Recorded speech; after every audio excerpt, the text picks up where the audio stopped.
eto na nga. Eto na nga. Good morning, magandang buhay sa lahat. It's March 3, 2024. And nasa biyahe kami papunta ng Balayan, Batangas para maki-birthday and mag-ikot-ikot doon kung may mabibiling isda. Ngayon, Jollibee, baka naman, oh, may chicken doon, yun, may libreng advertisement. Okay, so tara, biyahe tayo. So, nandito na tayo sa Balayan. Yan, oh, may dagat na, oh. Yan. And sila, tumitingin ng isda. Ito yung isda. Malaguno.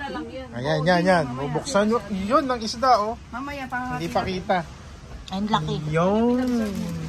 Nandoon. Ay, napasugod ng barak. Ano nga lang, ere. Apat na kilo. Ere. Nakita na pala yan. Parang 43 po. Ayun, dalawa. Tama. Oh, yan yung isda. Hindi na pa ang dalawa raw na yan. Hindi po eh. 5 and 1. Oh, yan, oh. Mayroon na silang mga isdang huli. Paring Dang, pakita mo nga yan. Ayun, oh.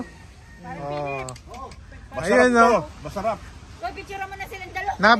Nabingwit nila yan. Oh, yan. Oh, nabingwit nila. Bilis, di ba?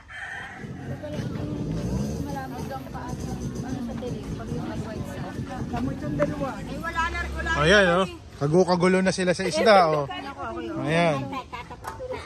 Ayun, oh. Ano ang mga bitbit ninyo dito, pipicturan? Meron pa doon. Mamaya hindi kayo makakita. Ayan, Ano oh. ba ang garamang isda?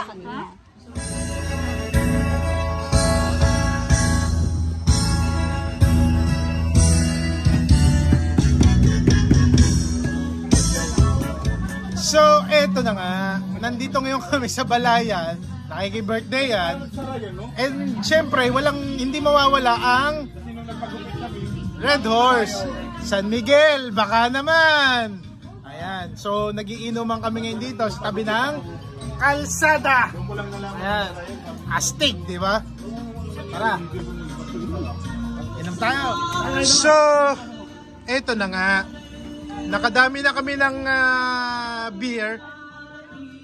Ito yung malupit sa Batangas, ang champene ng kambing and kalderetang kambing. Madadali tayo. Tara! Pakita mo.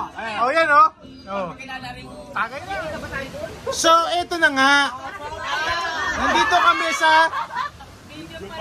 Balayan Bay. And kasama ko ang batch 19 ng Tilek National High School. Ito na sila. So, yun na nga. Okay. Bye-bye. To God be the glory. See you next time. Bye-bye.